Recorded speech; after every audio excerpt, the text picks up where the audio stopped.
उत्तम और अनुत्तम में क्या अंतर है? उत्तम कहते हैं जो श्रेष्ठ हो, और अनुत्तम उसको कहते हैं जिससे श्रेष्ठ कोई ना हो। तो शंकराचार्य जी, उत्तम और अनुत्तम में क्या अंतर है? हाँ, यह गीता में आया है अनुत्तम, मतलब जिसके समान और कोई उत्तम ना हो, उत्कर्ष उत्कृष्ट का द्योतक। ये गड़बड़ है बाबा।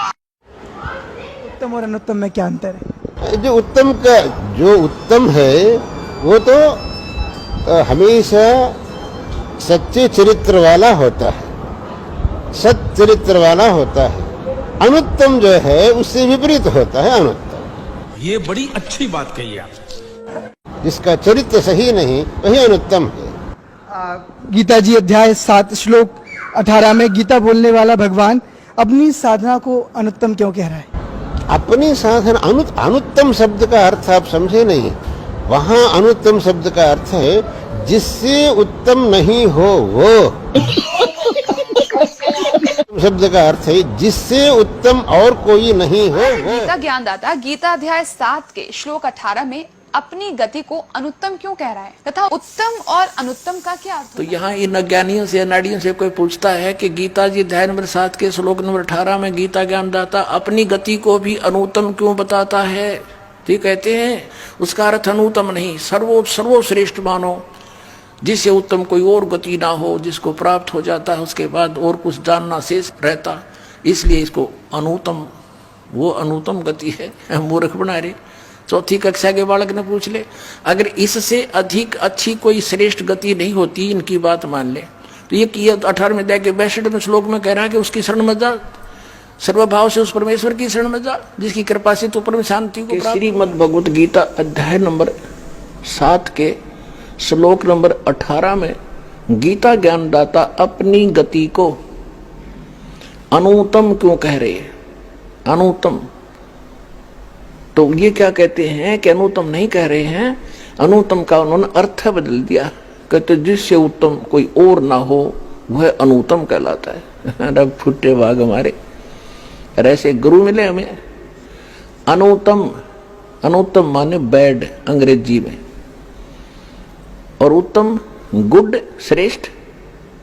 कहीं पर बैड लिखा हो किसी सेंटेंस में और उसका अर्थ कोई गुड लिख दे तो कितनी बुद्धि होगी उस इंसान की।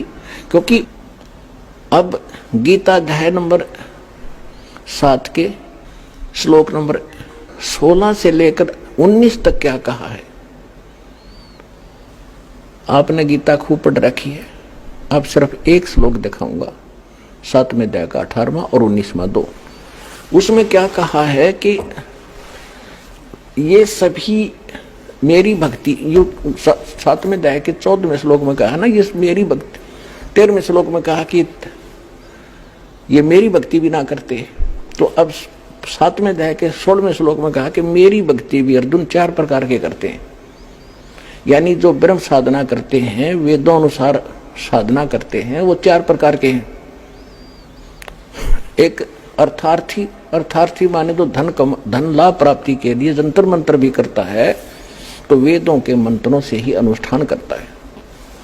वो ओम जय जगदीश रे, स्वामी जय जगदीश रे, जय गणेश देवा, इस तरह का अर्थ नहीं गाता वो केवल वेद मंत्रों से ही अनुष्ठान करता है। लेकिन फिर अर्थ माने संकट निवारण के लिए, वो भी वेदों के मंत्रों से ही अपना अनुष्ठान करता है। और तीसरा जिज्ञासु होता है, घर से निकलता परमात्मा प्राप्ति के लिए। फिर बहुत से संतों के पास से जो ज्ञान ग्रहण करता है उसका वक्ता बन जाता है। ये भी काम नकली है। ये तीनों रिजेक्ट कर दिए। और चौथा बताया ज्ञानी उसको कहते हैं जिसको ये पता लग गया,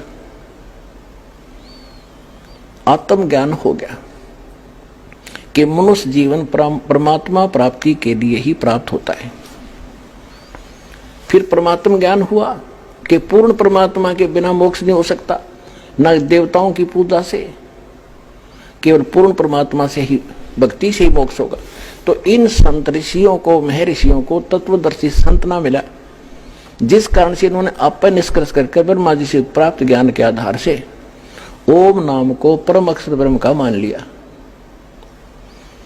आग के अंगार को बर्फ मान लिया अज्ञानता से।